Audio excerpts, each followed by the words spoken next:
Current ఇస్తారా ఇయ్యరా? సబ్స్టేషన్ని ముట్టడించిన రైతులు. Current లేక పంటలు ఎండుతున్నాయి. కొరుట్లలో అన్నదాతల ఆగ్రహం.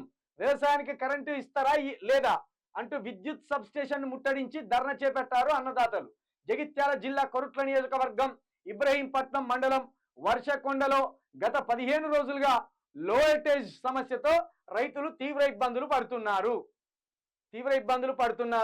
అధికారులకు ఎన్నిసార్లు మొరపెట్టుకున్నా పట్టించుకోవడం లేదని ఆగ్రహం వ్యక్తం చేశారు.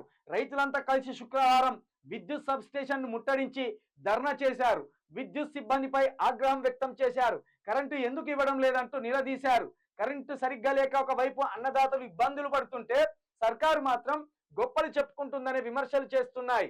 సీఎం రేవంత్ రెడ్డి మంత్రులు సైతం వ్యవసాయానికి 24 గంటల పాటు ఉచితంగా కరెంటు ఇస్తున్నామని చెప్తున్నా సరిగ్గా రావడం లేదని రైతులే చెప్తున్నారు.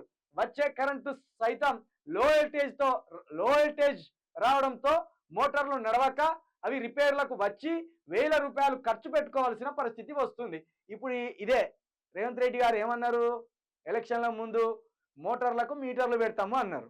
మీటర్లు పెడితే కరెంటు ఎట్లొచ్చినా కొంచెం సెట్ చేస్తుంది, పైసలు కూడా కరెంటు బిల్లులు కూడా దండిగా దండుకోవచ్చు, రైతులను ఇప్పుడిప్పుడే తెల్లబడుతున్న రైతుల ముఖాలు మళ్ళా ఆగం చేయొచ్చు అని ఏషం కట్టిండు కదా.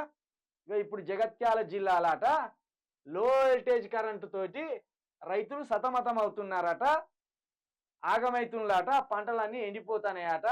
మరి కరెంట్ ఇస్తారా సస్తారా అని ఆఖరికి సబ్స్టేషన్ను రైతులు ముట్టడించవలసిన పరిస్థితి ఎదురైంది. కేవలం 9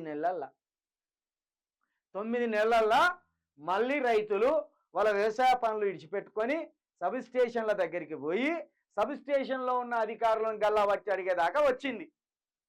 దయచేసి రైతులారా, ఇది సబ్స్టేషన్ అధికారుల దగ్గర లేదు.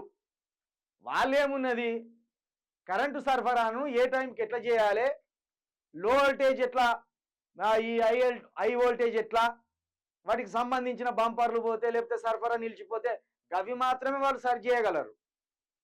ఇదంతా పైన కరెంట్ శాఖ మంత్రి గారి దగ్గర ఉన్నది.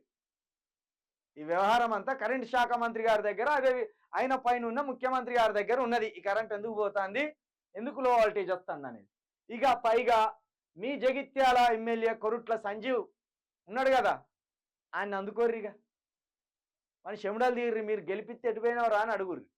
ఇప్పుడు మా తరపున నిలబడి కొట్లాడవలసినవి బీఆర్ఎస్ నుండి గెలిచి కాంగ్రెస్లో పురికినావు కదా బిడ్డ, మరిగా మాకు లో వోల్టేజ్ తోటి మా పంటలు ఎండిపోతున్నాయి, మా మోటార్లు ఎగిరిపోతున్నాయి అని చెప్పి వాని గల్లా బట్టి గుంజుకరాది ఆ ఎమ్మెల్యే.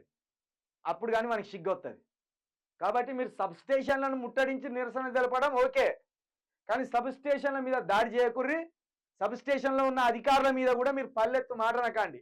ఎందుకంటే దాంట్లో వాళ్ళ పాపం ఏం లేదు, ఈ దుర్మార్గులదే పాపం. ఇక మొన్న తీన్మార్ మల్లిగాడు ఏమంటాడు, ఇప్పటికే 3 మాటలు పోయింది కరెంటు పాడుగాని నేను లైవ్ చేస్తా అంటే అంటాను.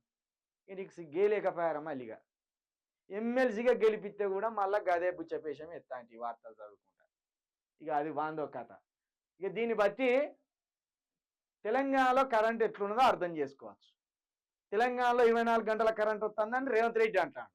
నీ 24 గంటల కరెంటుకు దిక్కు లేదు, కానీ లో వోల్టేజ్తో మోటార్లు గాలిపోతాయని రైతులు అంటాను. కేసీఆర్ ఏమన్నాడు, కాంగ్రెస్ వస్తే మోటార్లు గాలిపోతాయి, మీటర్లు వస్తాయని చెప్పాడు. అయిందా కాలేదా? అతి త్వరలో మీటర్లు వస్తాయి, ఇక మోటార్లు కూడా గాలిపోతాయి. చూడు చెప్తా అంటే వినాలే, ఈయనరాయే ఈయనకుంటా ఎంత మంచి మాటలు చెప్పినా నాకప్ప. ఇదే జరుగుతుంది. కాంగ్రెస్ వాళ్ళని నమ్మకుర్రి, మరొక ప్రాంతీయ పార్టీని డెవలప్ చేసుకోరని ఎంత చెప్పినా నువ్వు కేసీఆర్ తొత్తువు, నువ్వు బీఆర్ఎస్ తొత్తువు. చెప్పిన కేసీఆర్ని తిట్టే, చెప్పిన నా అసొంటి వాళ్ళని తిట్టే. ఇప్పుడు అర్థమైతే లేదా రైతుల పరిస్థితి? ఇప్పుడు అర్థమైతే లేదా నిరుద్యోగుల పరిస్థితి? నిరుద్యోగులను పట్టుకొని బెండకాయలు, బీరకాయలు, కాకరకాయలు అన్నారు ఎప్పుడన్నా? కేసీఆర్ కానీ, హరీష్ రావు కానీ, కేటీఆర్ కానీ. ముదిరిపోయిన బెండకాయలాట.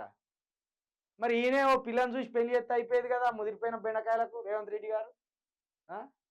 ఇవా బాధలున్నోని పట్టుకొని నువ్వు ముదిరిపోయిన బెండకాయలు, వాడిపోయిన కాకరకాయలు అంటావు.